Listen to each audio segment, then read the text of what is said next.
What's happening, everybody? It's your boy F, aka Mavic, and welcome to another episode of NBA Topshot and For the Win. A couple of guests here today. We have Dijo repping NBA Topshot, Bad Shot, sorry, podcast, and NBA Topshot Philippines Facebook group. And we have a very special guest here. His name's Kevin Ginido, aka 93 Nido. Kev, do you rep any other name or any other handles? 93 NIDO on Instagram and Twitter. I'm on Clubhouse as well. It's just Kevin 93 Nido, but yeah, man, mostly on Twitter and Instagram. There you go. Kevin is a an NFT artist. He started. I think most of his work is in OpenSea. We hooked up yesterday. I picked up one of his fees. So happy about it. So today we're not gonna be talking about. Not mostly about Top Shot, but more on NFT in general. But Kev, before we dig deep into the topic, the part of the show where we go into the starting five, the same five questions that we talk or that we ask all our guests. But this one I kind of tweaked a little bit because mostly we have Top Shot guests or Top Shot collectors in our guests. But for you, we tweaked it a little bit. So DJ, you want to give me a hand? I want to give Kevin the starting five question number one. All right, Kev. Number one is tell us about yourself as a collector, an artist, or an investor. Yeah, for sure. I mean, as a collector, I've always been super into, I've always been an artist since I was a kid. So like has always had an appreciation for like cool looking things, whether it be toy cars, Hot Wheels, into like larger scaled model cars like Fast and the Furious stuff, and like I was always painting stuff. So when I grew up into like hip hop culture, I really liked sneakers and basketball. So I got a job at Foot Locker and I collected a lot of sneakers. So playing basketball, growing up in like the Iverson, Kobe Bryant era. Jordan was winning championships when I was a baby, so I don't really remember that stuff. But I had a lot of sneakers for a while, and so I started making my own as well.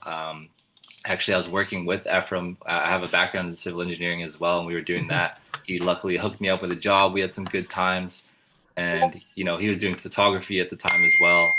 And so I was pretty young, and I just wanted to try some new stuff. So I decided to like join forces and start a footwear company and a brand that I designed shoes for. And then I ended up running out of cash after a few months, so I got a sales job, and I've just been grinding for the past 3 or 4 years. And then NFTs came about, and at first, I was intrigued as an artist because I started making digital art again, like portraits and like abstract stuff, just because I felt like it. In pandemic times, you're stuck at home. So at first, as an artist, I saw opportunity for it, but then I found all these websites like OpenSea and Rarible for the first time, seeing all the different images and like GIFs and like childish like trash art and stuff like that. But we've seen fine art, we've seen everything, right? So it's just trends and it's just markets. And Top Shots is really interesting to me too, but like I just kind of got too deep down the rabbit hole of artists and like NFT art before I even had any more time to keep working my job. And so like I just went really, really deep into NFTs, and now I'm just stoked to be able to create stuff and meet new collectors, but also collect stuff and meet new artists and new projects and collectibles, other than just sneakers and stuff that's not really sustainable for the environment. All right, man. Question number two. What got you curious on NFTs and what got you hooked? Like curiosity just peaked as soon as I heard about it. The information never really even hit my awareness until, because, we were all stuck at home. We're not really seeing people that much. So we're online a lot. So I was on Instagram, trying to design a lot of sneakers and producing stuff and trying to market myself. And I found out about Clubhouse, which is an application for your phone, kind of like Discord, where you can jump in group chats where you're voice chatting, but that's all it is, just voice chats. So you can jump in different topics, and it was a new app like in January. It was iPhone only at the time as well, so it's still pretty new. So I was connecting with a lot of like fashion people and people in that industry that I'm trying to work into, and it just gave you access to like random people that do really cool stuff. And then essentially on Clubhouse, I was just learning about fashion stuff and like learning about business stuff. And there's a lot of business people on there that have rooms. And then one random room at night, there was these hip hop heads, like fashion heads. They're talking about how they make album covers for like, music artists, right? They make them for like 50, $100. And they're like, remember we used to make them for like $20. Now we're selling them for like Ethereum. And I was like, the hell are these guys talking about? Sorry, Dijo, you see my screen? Yeah. Yeah, this is Kevin's Instagram, and like he said, he was designing shoes for a while too. So I just wanted to kind of pop that out Damn. and then show it to you guys. But it's got some pretty sick designs, man. So we'll link that in the we'll link his bio later. You can check it out. But yeah, my boy's just been just putting on And work, out here man. So doing stuff. yeah, no. Okay, Kev, sorry, go ahead. Keep going there. Yeah, essentially just random clubhouse room. It was like maybe only 10 people in there, and these kids were like talking about this, and I was like, they said NFT, and I was like, what's this? And then the next day, a couple of days later, I started seeing some rooms about it where some people who actually know what they're talking about started talking about it. And I heard them saying how NFTs is stuff you can trade, collectibles, kind of like Pokemon cards, yada yada. You can sell your art and stuff like that. People trade it as an asset. And then they were saying, oh, if you're a creator and then someone buys your art, your NFT off of you, they can choose to sell it later for more. And then the creator gets a 10% or whatever percentage you want to input into the contract. That's how much royalty you get back on these secondary sales. Oh yeah. And so on and so forth. As the person continues to sell it, that piece goes to Ephraim, to everybody else, like one by one, to DJ. I'm getting a 10% cut of every sale. And I was like, holy shit, this is a way that you can, if you actually build out a collector base, you don't need that many people. Just continue to spread your artwork, and it just clicked. So I just really leaned into it. Just trusted that this is some true shit, and it's gonna change the markets and the industries that we're all kind of just a pawn to, and might as well be on the kind of leading edge of it. So I was instantly hooked. Once I started seeing art on Rarible and OpenSea, I was like, yo, this stuff is kind of cool. Some of it's kind of crap. Like, I can do this stuff. Yeah. There's memes being sold and like some ugly stuff being sold, but it's really all about the story and like what the token represents, the NFT, and then also there's the art part, and then there's the community part where whoever else owns a similar NFT like that, just like those collectibles projects are like, they're going to be, connected together, and that's kind of part of what you're buying into. You're buying into a club, like an online country club community type of thing, right? Which is on Twitter and Discord right now. Nice. Okay, cool. We'll dig deeper into the whole minting and NFT and the process and how when you create your art. But just to finish off the starting five, the last three, it's all about NBA, man. Hold on here, just throw it back. It's all about NBA. So I'll throw this at you all at once. Favorite NBA team, favorite player of all time, and your most unforgettable memory of NBA or basketball. Because I know you're, what is it, 6'4". Damn. Yeah, he's a beast, man. What are like, Dijo? No exaggeration, man. At his peak, I think he had like 3% body fat. Not exaggerating, man. Yo, you're trying to make me blush over here, man. Yo, man. But what is it now? Like 30% body fat now, or what? Oh, I just get high metabolism, man. Like I'm not even playing basketball as much, and I'm not really gaining weight. But no, but yeah, what is your height though? 6'4", 6'3"? like 6'3". 6'3". Yeah. Wild. I used to dunk here and there, I tore my ACL though, so Yeah. my Filipino genes wasn't ready for me to be this tall. me and Kev don't share the same game on court, but we do share one thing. We both ripped our ACL up right about the same, I think same year actually. Favorite basketball team, of course, the Lakers, LA Lakers. I got an uncle in Long Beach, so he kind of put me on watching their games when I was young. But Kobe Bryant obviously is my favorite player. I never got to see him play, but we flew there and watched LeBron play when he passed Michael Jordan in the scoring. Oh, you were in that game. Yeah, we were there for that game, and then the next year he passed Kobe, and then Kobe passed away. Yeah, so I'm always gonna remember that, kind of bittersweet, but at least I was there. He was alive, he wasn't in the building, but it was just crazy seeing the energy in that building with all those banners up, and his two jerseys up on there, the two numbers in Staples Center. That's just crazy. So, for sure. Yeah, the best And then- times watching. And that then game. so is that your most memorable moment too? Is like just watching the game? Yeah, I mean, I remember when I think it was a free throw or maybe a jump shot, like mid range when he passed Jordan.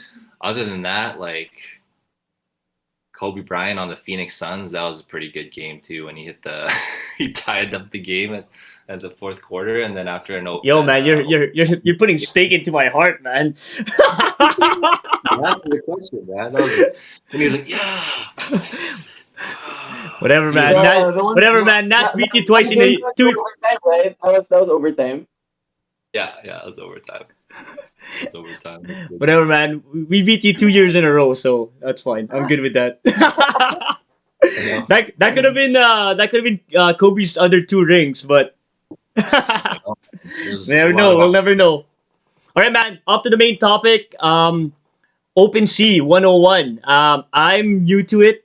I'm pretty sure Dijo's new to OpenSea. Or Yep. have you ever browsed around OpenSea or? I don't even know how old my account is, but yeah, I think the accurate word is I've wasted a lot of gas money in OpenSea. That's for No, sure. no, oh no. Okay, well, for me, I opened my account yesterday. And like I said, I bought I got a couple of pieces from Kevin's collection, so pretty stoked about that. But yeah, I'm complete noob. I was just a Top Shot guy, and then jumped into the Axie. I guess you can say that I jumped into the Nifties too because we got those free free Space Yeah. Jam Oh, I NFTs. forgot about that. Yeah, yeah, yeah. So I guess I should put that in my Twitter handle too. That we got that. But OpenSea was something completely new to me. So Kev, this is kind of your home court. Give us a quick rundown. What is OpenSea? Who are the artists in OpenSea, and is there any utilities on all the art and the NFT and the digital collectible that's in OpenSea right now? Yeah, it's a great question because I know in the past months there's been a lot of new wallets created and new accounts in OpenSea, and a lot of them have been NBA Top Shots people that maybe saw the highs and then saw the lows of Top Shots, got frustrated, and then got into something else like the Bored Apes or like some of these collectible NFTs, which are mostly on OpenSea. Which OpenSea, the website itself, it's kind of like the Amazon of NFTs. So there's no limit to if you're a creator and you've paid the gas fee to create a store, you can mint whatever you want as often as you want. So it's a large catalog. There's a lot of stuff on there. You can see the rankings. It's good at displaying all the previous sales of each collection, each piece, or each moment. Let's say each piece that you own. Like there's going to be sales histories and charts and graphs and stuff like that. So it's a It really big can open can sea. can you mint moments in OpenSea, or is it just a pure buy and sell platform? Yeah, so that's what I do. I mint my stuff directly on OpenSea. Oh, okay. Since it's not like a curated platform, or it's like I said, it's a really big open market. There's a lot of stuff on there. You kind of have to have your own marketing, your own advertising, or your own collector base, or your own friends that will know how to find your work, like Hmm. your links on Twitter. So that's why Twitter is really big for me. I've been absent from my Twitter account for years and years until Hmm. February, where I jumped into NFTs because they said, "Oh, this is where people converse." Just like Discord, you can have some more, conversations rather than Instagram. And also on Twitter, you can include your links on there when you tweet it out. So it's a really big platform. For people coming from NBA Top Shots, it's pretty much the same. You make an account, you load up some ETH in there. You can either buy stuff right away and then start selling it, or flip in stuff and looking for opportunities that way. Or you can start creating your own moments or your own NFTs by minting a photo or a piece of art, or a sketch or a piece of music or whatever you want to do, as long as there's a file that you're wanting to sell and you think someone will buy it. So So that's you why. can even like if you said music, like you can mint music as an NFT on OpenSea. Yeah, it's not a music specific platform, but it has capabilities for you Oh, to okay. the music file.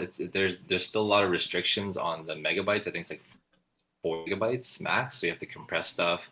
Or for bigger files, usually if you NFT, you could build a utility into it so that if you, let's say you buy my NFT, it's going to unlock something like a Kinder Surprise, so you get an extra thing, right? So the extra thing would be like the larger file, the complete song, let's say, right?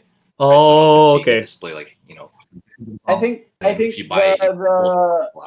the the first artist who I don't know if I'm if I read it right, but the first artist who did like who released an album via NFT was like Kings of Leon last March, Yeah, yeah, Yeah, yeah, and yeah. yeah, yeah. then so I think after you buy the token, which I don't know how much they sold it for, the utility was you get I think you get a vinyl, an actual CD, and obviously the downloadable version The of song. the album, and Oh, the obviously you can album. sell. Yeah, so that's pretty Yeah. cool. I mean, that's pretty. I think that's a bit basic when it comes to utility for art for music artists, Yeah. but like it's gonna be crazier from here, from like digital concerts to meet and greet or whatever. It's gonna be crazy in the coming years for sure. No, no, for sure. Like you said, like it's basic, but it's too early. Like especially on music, right? One of the podcasts that I listened to, they said that now majority of NFTs is digital art, like picture type of thing.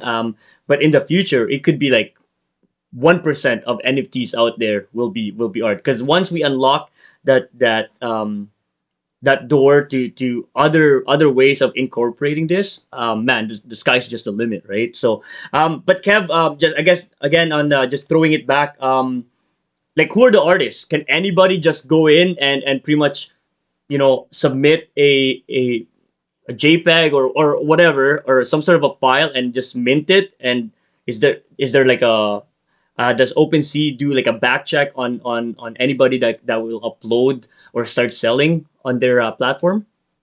Yeah, it's a good question. So there are a number of platforms that are more curated with application process. Some of them are invite only. Some of them you probably won't even get in unless they have to approach you or something like Oh that. yeah. But for OpenSea, it's pretty open. So like there's not any restrictions. You don't have to put you I don't even think you have to put your name or anything like that. Oh Like they just wow. ask for your email if you want to get email notifications for your items, right?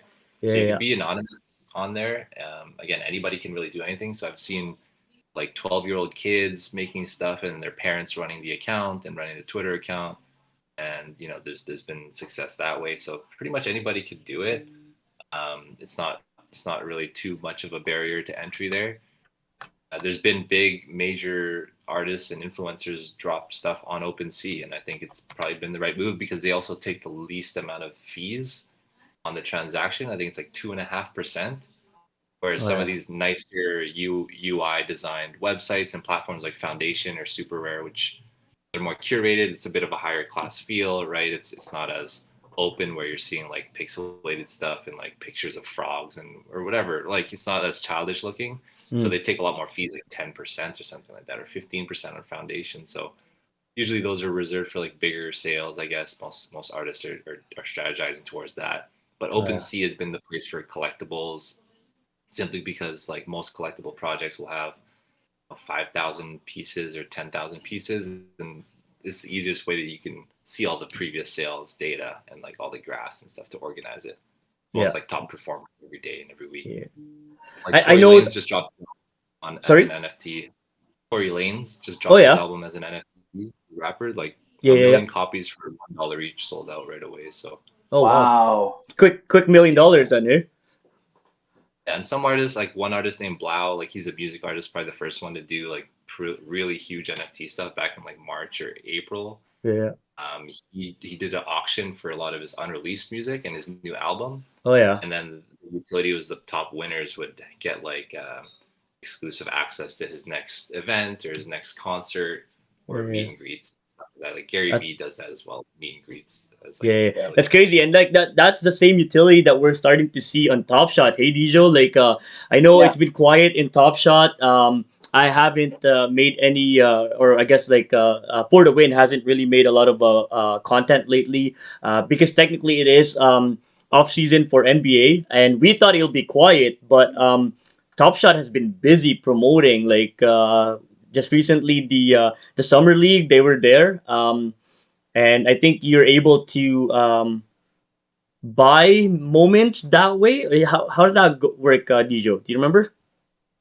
Yeah. So their first, I guess, real life activation for Top Shot was so they set up a kiosk in the Thomas and Mack Center in Vegas. And then the main, I guess, thing that they did was it was the first time that they sold. They call it in arena moments. Mm-hmm. So they had three games. So the first game. So let's just do the first game. I think it was the Pistons versus I can't even remember. So basically, what happened was there was a Killian Hayes play that happened during the game.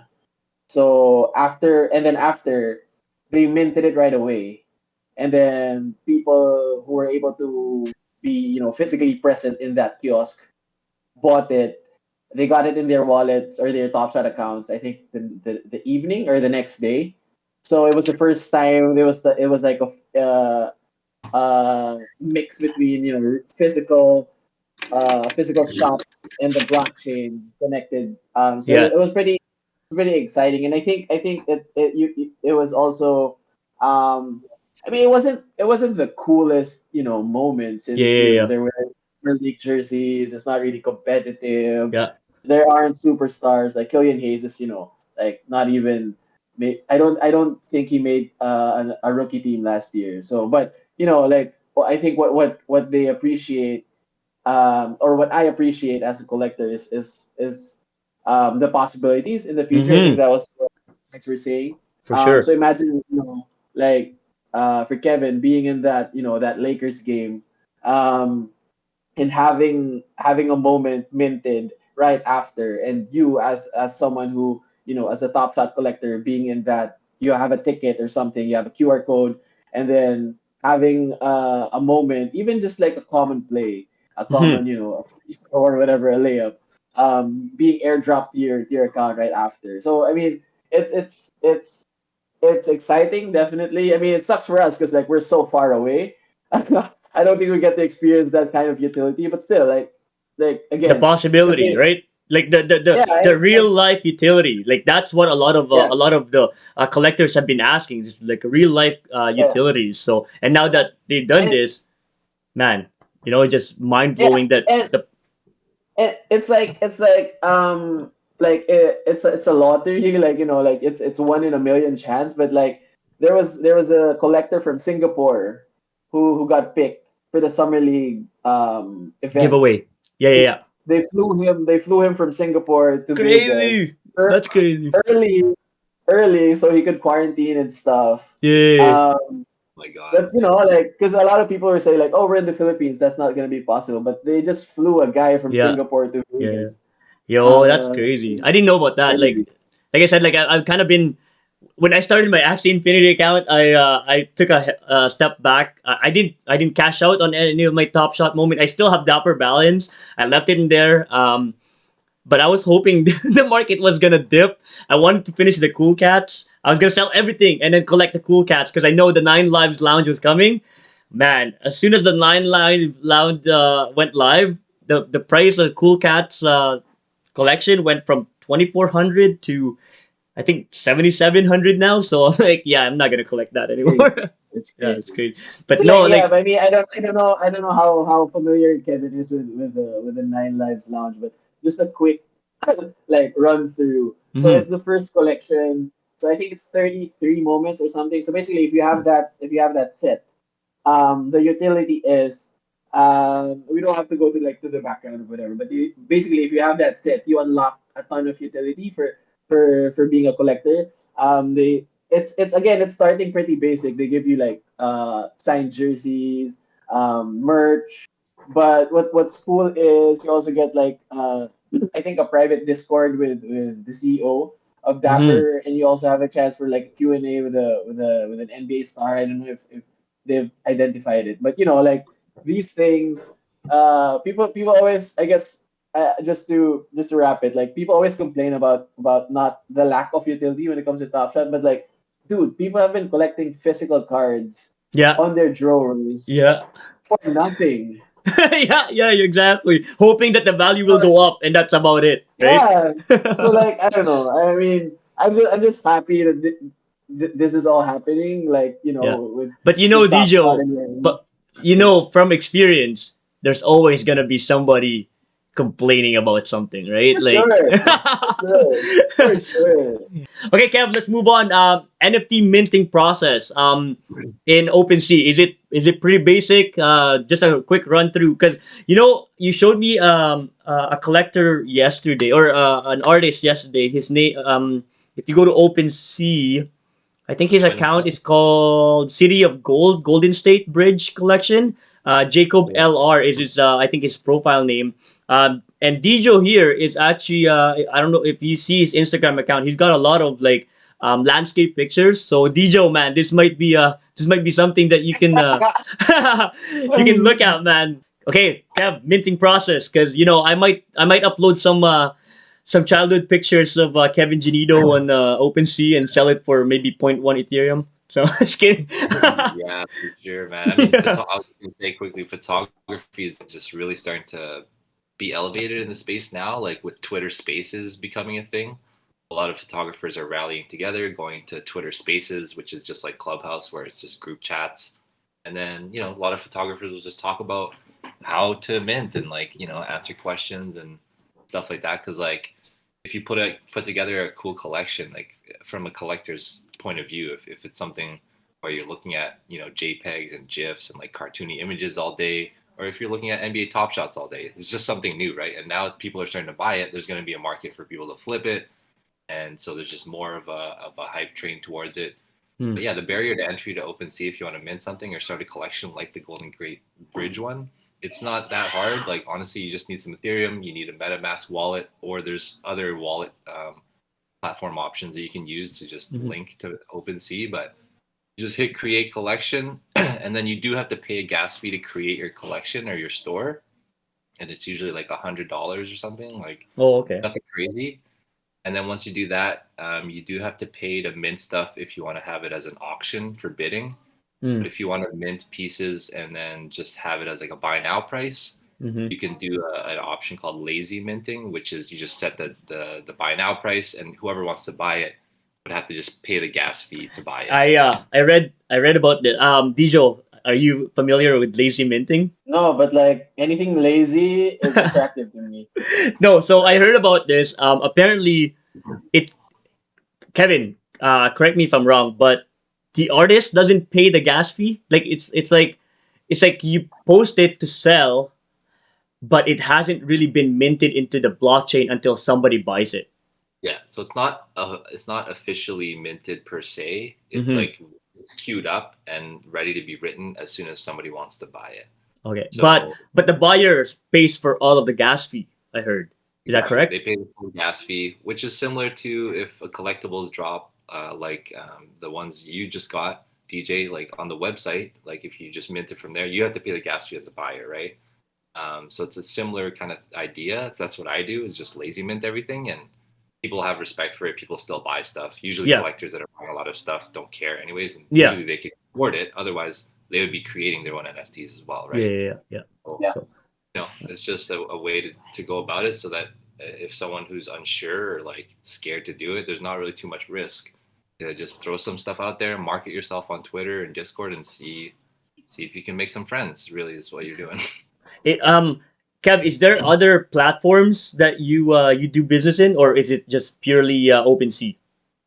Yeah. When I first heard about it, I went on Rarible at first, which Hmm. is pretty popular for some collectibles. Honestly, I got straight away from it. I didn't sell my first piece that I minted on there. I did one piece, which is like a footwear design I did for a concept I did for like Kobe's daughter that passed away. Like if she Hmm. made it to the WNBA and had a shoe. Hmm. It was a concept I put up there. I had no idea what I was doing. Didn't sell, and then I was like, okay, let me try this OpenSea thing, because then I don't have to pay every time I mint something, right? Or lazy Oh, mint because it. on the other one, you're paying as soon as you mint something, you're paying gas fee already. Exactly. Same thing as Oh yeah. all the curated platforms. Like there's curated ones, like Foundation is what I'm on as well for like my kind of like higher tiered works. Like I just did the collaboration with a New York Times best-selling Yeah. author, and I dropped it on there. We'll They take we'll a put high percentage, we'll but actually show that on the last portion of the interview. But okay, they yeah, take a way no, higher percentage though. Yeah. yeah. No, so that's cool. Okay, just to finish it off, digital revolution. Where is it headed, Kevin? Well, like you said, I mean, if you guys are excited about NBA Top Shots, and now you're getting excited about collectibles and like avatar projects and profile picture projects, it's just creating excitement, right? It's creating culture. It's it's underground. Not everybody knows about it, so there's some lore to that as well. So like you guys and myself are all on the inside right now. So I mean, it's just a matter of time before that curve of like mass adoption happens, where every other industry is going to transact through NFTs somehow, whether it's concert tickets or NBA game tickets, where even if you bought something in real life, if you got a free NFT out of like an Mm-hmm. NBA game ticket, like instead of the ticket itself, you also get an NFT ticket. It's just going to be in your wallet forever, and you remember that time, and you could sell it theoretically if you wanted to. Mm-hmm. Mm-hmm. So wearables is really big. I'm a footwear designer, so I'm into fashion, and a lot of stuff going on with that, like people creating digital wearables that you can wear on metaverse type games, or like Oh yeah. Decentraland, which is just like an online world where you could walk around and then talk to people or buy stuff or play games and stuff like that. So that's coming too, and like every industry is just going to be more and more digital because it's an easy way for everyone to participate in every industry at every level, even if you're a poor person from the Philippines, just going to the internet cafes to play Axie Infinity and make your living that way. That's fucking Mm-hmm. sweet. Like if you could do that, like For it's sure, for sure. Yeah, like Axie Infinity is like right now it's like a crypto slam. Um, It stopped.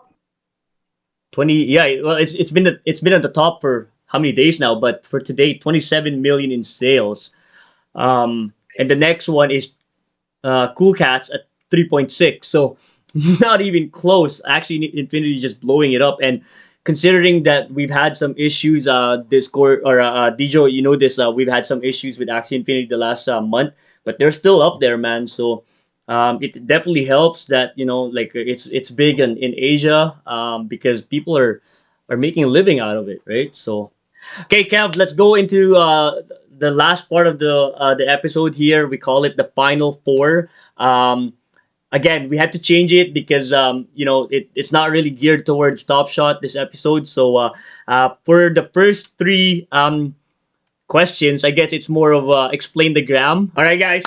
Kevin, I chose three pictures of your Instagram account. oh Give us a no. quick rundown. Don't worry, man. It's not bad. It's not bad. First one, this one. Yeah, so it's the I made it to 28 piece. That's the collaboration I did with Ian Harplin, who's like a New York Times bestselling author. He did the Michael Jackson documentary. He did a documentary on Kurt Cobain. He did books on them. He's been doing his thing for years and years. He's Canadian, and I actually met him when I was traveling. I was Nice. down in Colombia, went down there to meet him because we connected with my other partners. We're doing some NFT stuff, and then he said he wanted to meet us. He's Canadian. I'm Nice. Canadian. My other buddy that flew down with us is from Vancouver. So we just bonded with him. We hung out. We talked about different opportunities. He really liked my art, and he just asked me like, "Hey, like, you taught me so much. Like, how about we just do a collaboration with my next book that I'm coming out?" And then instead of we came up with the concept. So that's why it says I made it to 28 because Mm. like the infamous like pop artists and rock stars that die at 27, right? There's a 27 club. It's kind of like a cultural thing. Mm. So he wrote screenplays for that kind of the 27 club, like Jimi Hendrix and like Janis Joplin and a bunch of other artists that died Oh kind of yeah, yeah, yeah. around the time like 1989 or 90 where they all died at 27. So it's kind of like an infamous thing. There's a story there. I was like, wow, I turned 28 July 27th. And then he's like, how about we drop it on your birthday? And I was like, all right. Crazy. I So did the Kev, visual piece, yeah, yeah, okay. and So then you did the visual, yeah. his book basically came as an unlockable. And he said, okay, I'm going to tell my publisher I'm not going to publish my book. We're just going to sell a one-of-one copy of his new book that he's been working on for 15 years. It comes included with the NFT. And the person who gets that one-of-one copy gets publishing rights if they want to sell it Woo! or whatever they want to do, or just keep it. So that was Wow. really cool. We did the collab together, dropped it on Foundation. He wanted to start it off at like $50,000. I was like, you know what? Like, I'm relatively new in the space. You're pretty new. I know how the space works. It's better if we just put a lower price and have people bid it up to what they think it's worth.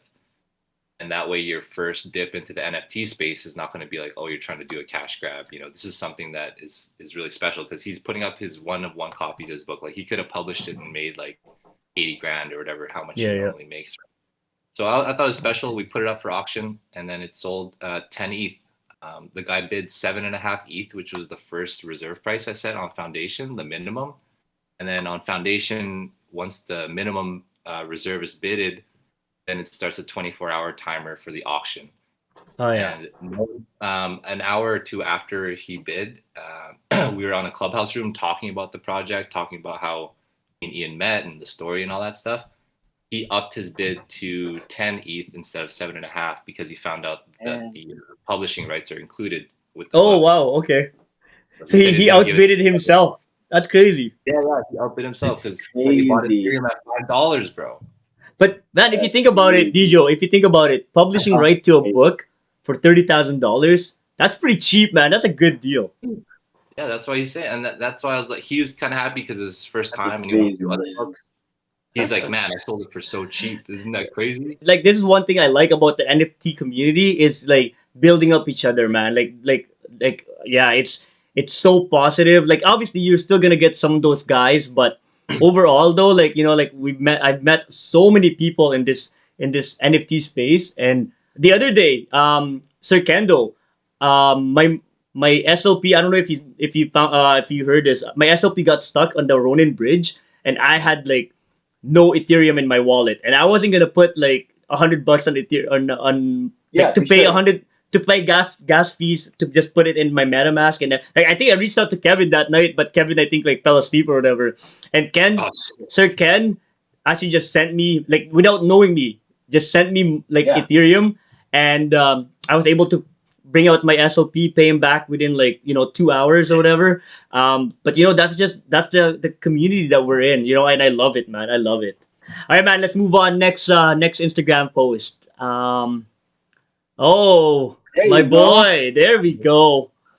oh yeah, shooting some hoops at the hotel. LeBron James actually shot a commercial here for like the Beats headphones. I'm pretty sure at the Marriott in Miami, and I was there a month and a half ago.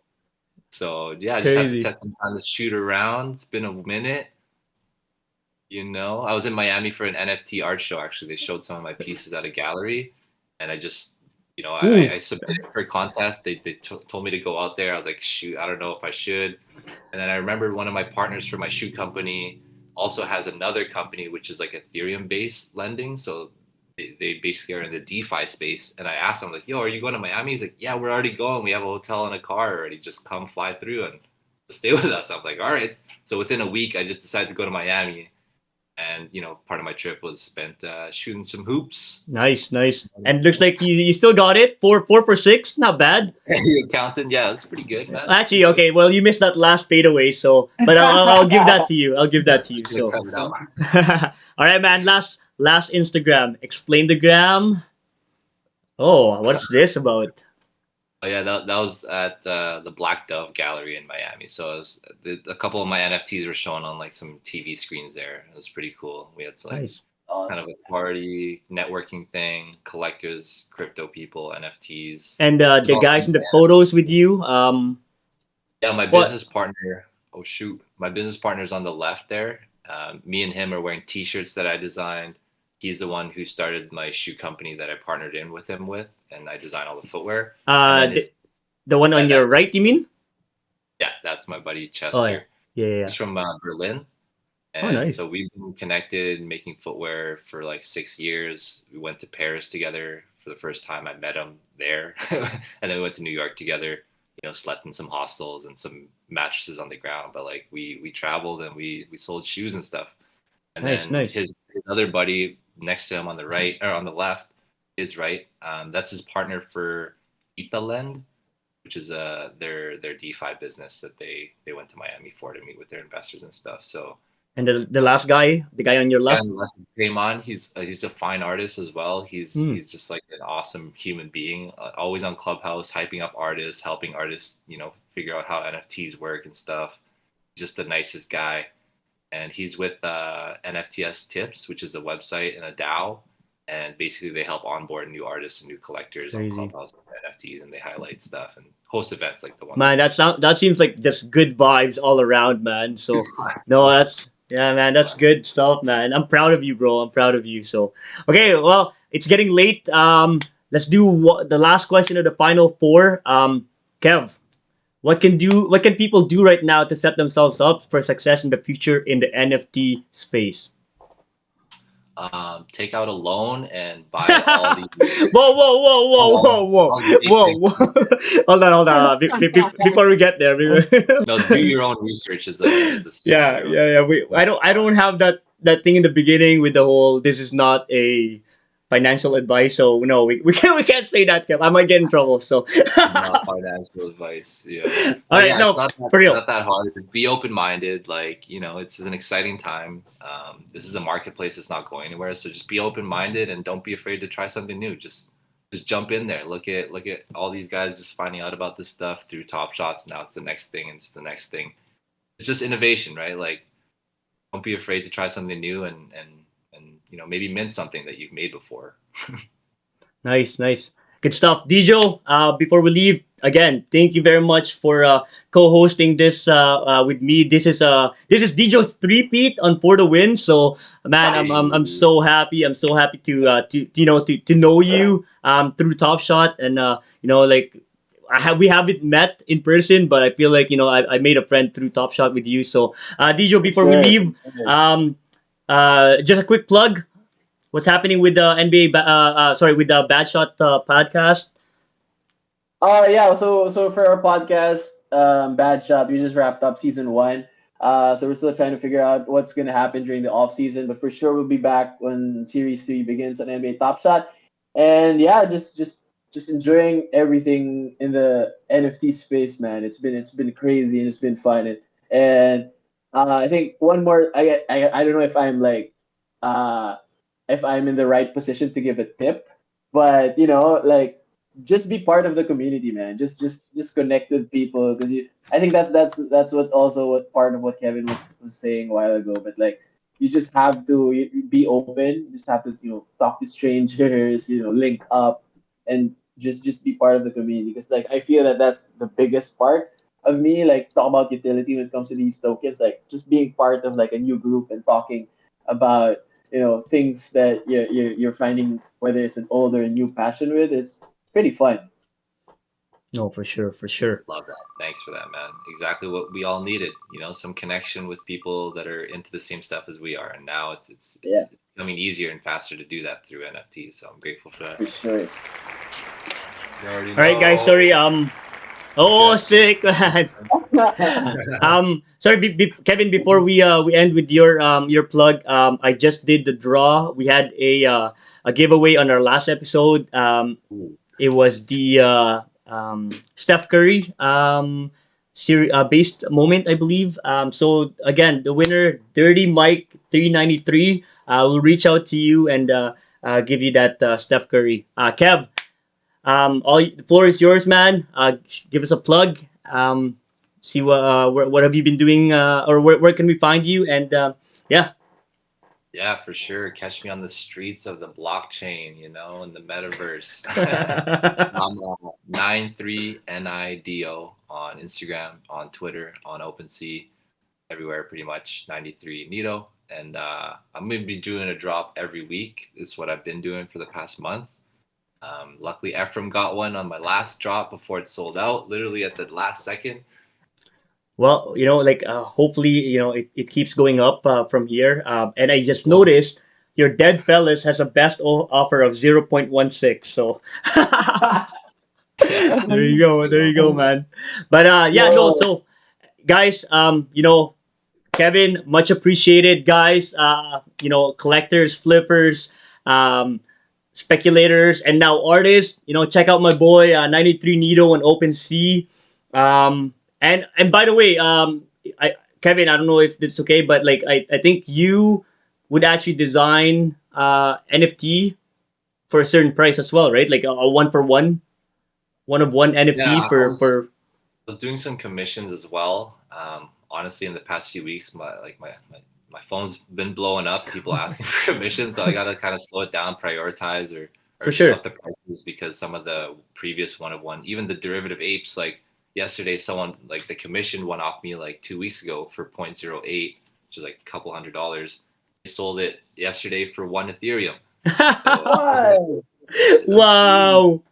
So if I can get Wow. more people to have that type of opportunity, possibly, like, that's a win-win for everybody, right? No, for sure, for sure. Don't worry, man. I'm like the two that I got from you.